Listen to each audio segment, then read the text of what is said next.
നിങ്ങളുടെ ഇഷ്ട പരമ്പരകൾ എക്സ്ക്ലൂസീവായി സൺ നെക്സ്റ്റ് ആപ്പിലൂടെ തികച്ചും ഫ്രീ ആയി ഇപ്പോഴേ ആപ്പ് ഡൗൺലോഡ് ചെയ്യൂ. ശിവാനിയുടെ പ്രണവിന്റെ കല്യാണം നടത്താൻ വേണ്ടിയാ വസുയെ പോകുന്നത്. അയ്യോ അയ്യോ വസു വസു പോകല്ലേ, വസു പോകല്ലേ മോളെ. വസു ഒന്ന് പ്രണവിന്റെ ശിവാനിയുടെയും കല്യാണം നടത്തും മോളെ.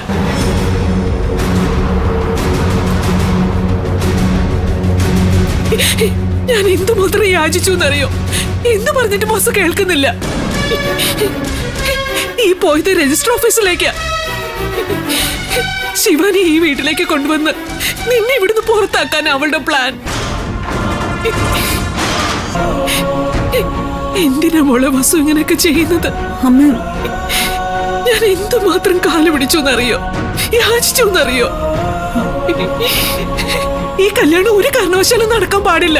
മുടക്കേ പറ്റൂ മോളെ, എങ്ങനെങ്കിലും മുടക്കേ പറ്റൂ. എന്താ പാറു, എന്താ നിധി, പാറു നിനക്ക് അറിയുന്നേ? മോനെ എല്ലാം കുഴപ്പത്തിലായിടാ, കയ്യിന്ന് പോയി എല്ലാം. എന്താന്ന് പറ. ഒന്നുമല്ല ഗൗതം, അത് പിന്നെ പ്രണവിന്റെയും ശിവാനിയുടെയും വിവാഹത്തിന് വസുന്ധരാന്റെ സപ്പോർട്ടാണല്ലോ. അതിന് അല്ല ഗൗതം, അവരെ സപ്പോർട്ട് ചെയ്യരുതെന്ന് ആന്റിയോട് അമ്മ ഒരുപാട് പറഞ്ഞു നോക്കി. അതൊന്നും കേൾക്കാതെ ആന്റി കാറും എടുത്തു പോയി. എങ്ങോട്ട് പോയിന്ന്? ഞാൻ വസുവിന്റെ മുറിയിലേക്ക് ചെല്ലുമ്പോ അവള് പറഞ്ഞു രജിസ്റ്റർ ഓഫീസിലേക്ക് പോവാണെന്ന്. ഇപ്പോഴും പറഞ്ഞു. രജിസ്റ്റർ ഓഫീസിലേക്കോ? വസു ഇപ്പൊ രജിസ്റ്റർ ഓഫീസിലേക്ക് പോയിരിക്കുന്നത് പ്രണവിന്റെയും ശിവാനിയുടെയും വിവാഹം നടത്താനാ. പേടിയാവുന്നു മോനെ എനിക്ക്. ഉറപ്പാ വസു ഇന്ന് പ്രണവിന്റെയും ശിവാനിയുടെയും വിവാഹം നടത്തിയിരിക്കും. അതിനുവേണ്ടി തന്നെ വസു ഇപ്പൊ പോയിരിക്കുന്നത്. കരയാതിരിക്കെ, രജിസ്റ്റർ ഓഫീസിലേക്ക് പോയിട്ടല്ലേ ഉള്ളൂ, ഒന്നും നടക്കില്ല. അവിടെ ചെന്ന് ഞങ്ങള് പ്രണവിനെ തിരിച്ചു വിളിച്ചോണ്ട് വരും. മോനെ അവനെ എങ്ങനെയെങ്കിലും രക്ഷിക്കും മോനെ. അവന്റെ ജീവിതം തുലയ്ക്കാനാ ശിവാനി ഒരുങ്ങുന്നത്. പാറു ഒന്ന് സമാധാനപ്പെട്, ഞങ്ങൾ രജിസ്റ്റർ ഓഫീസിലേക്ക് പോവാം, വിളിച്ചോണ്ട് വരാം അവനെ. എങ്കിൽ വേഗം പോ, സമയം കളയല്ലേ. നിധി മോളെ ചെല്ല് ചെല്ല്.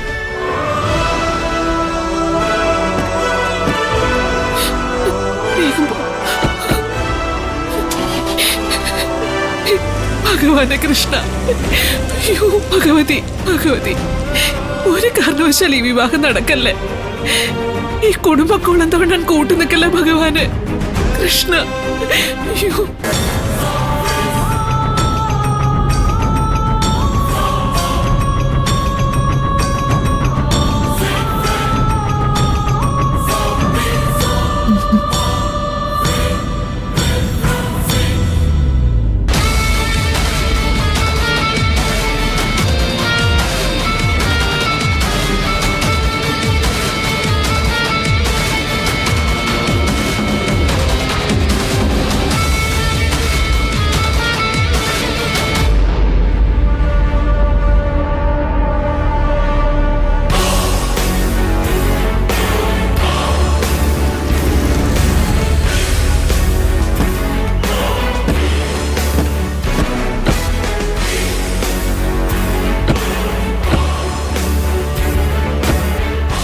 ജ്യോതി, നമുക്ക് ഓഫീസിൽ പോയി കാണാം.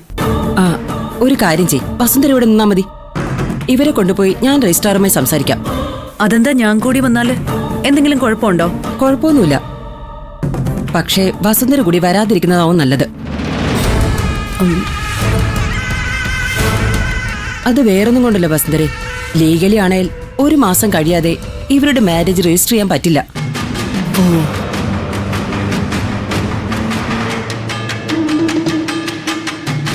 ഇത് ഓഫീസർ CK വിളിച്ച് ഏർപ്പാട് ചെയ്തിരിക്കുന്ന ഒരു ഇല്ലീഗൽ ഇടപാടാണല്ലോ.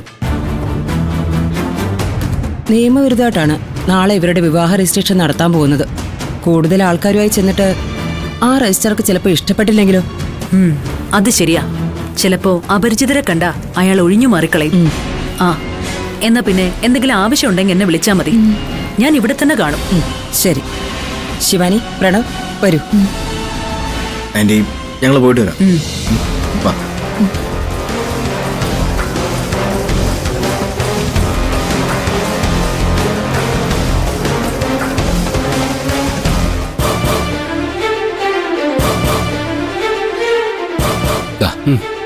Excuse me sir. വരൂ.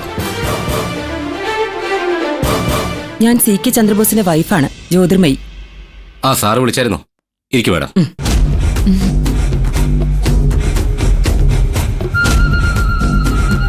കാര്യങ്ങളൊക്കെ CK സാർ വിളിച്ച് പറഞ്ഞിരുന്നോ? ലവ് മാരേജ് ആണല്ലേ? അതെ സർ.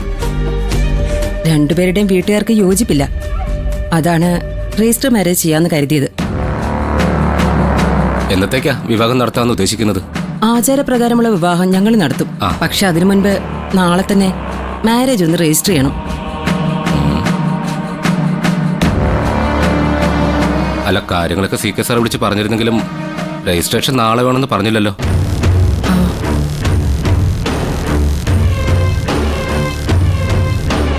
നാളെ രജിസ്ട്രേഷൻ നടത്തുക എന്ന് പറഞ്ഞാൽ അത് നിയമപ്രകാരം ബുദ്ധിമുട്ടാവുമല്ലോ മാഡം.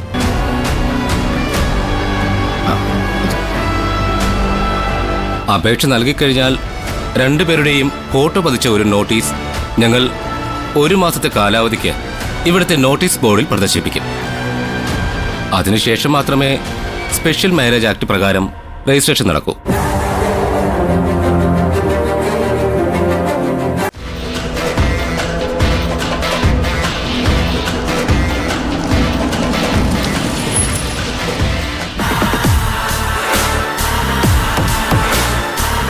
ദേ വസുന്ധരാന്റിയുടെ കാറ്.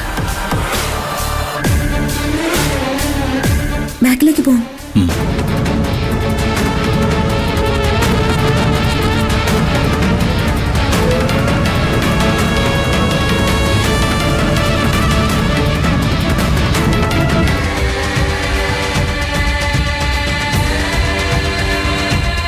ഗൗതം നോക്ക്, ദേ ആന്റി ഇവിടെ തന്നെ നിൽക്കുന്നത്.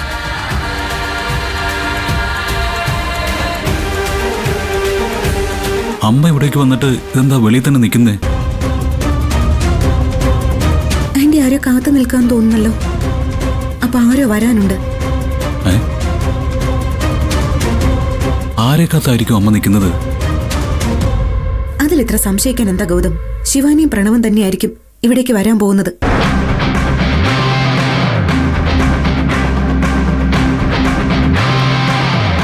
അതെ, എന്തായാലും തൽക്കാലം നമ്മൾ ഇറങ്ങി ആന്റിയുടെ മുമ്പിൽ ചെന്ന് നിന്നു കൊടുക്കണ്ട. അപ്പൊ തന്നെ പ്രണവിനെ വിളിച്ച് ഇങ്ങോട്ട് വരണ്ടെന്ന് തന്നെ പറയും. അത് ശരിയാ. ശരിയാ, അവൻ വരട്ടെ. അതുവരെ നമുക്ക് കാറിൽ തന്നെ ഇരിക്കാം.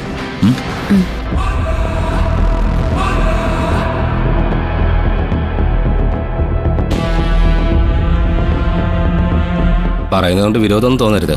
ചട്ടങ്ങൾ ലംഘിച്ചുകൊണ്ട് രജിസ്ട്രേഷൻ നടക്കുക എന്നുള്ളത് ബുദ്ധിമുട്ടുള്ള കാര്യമാണ്.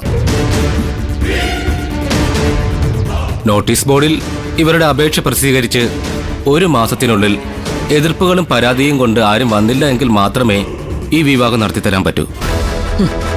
നടക്കില്ല എന്ന് പറയാനായിരുന്നെങ്കിൽ പിന്നെ CK സാറിനെ നേരിട്ട് വിളിക്കേണ്ട ആവശ്യമുണ്ടായിരുന്നു. തൽക്കാലം ഒന്ന് ചട്ടങ്ങൾ തെറ്റിച്ചു എന്ന് കരുതി സാറിനൊന്നും സംഭവിക്കാൻ പോകുന്നില്ല. ദേ, ഇനി അങ്ങനെ എന്തെങ്കിലും ഉണ്ടായാലും അറിയാലോ ചന്ദ്രബോസിനെ. താങ്ങി നിർത്താനുള്ള ഗഡ്സ് അദ്ദേഹത്തിനുണ്ട്.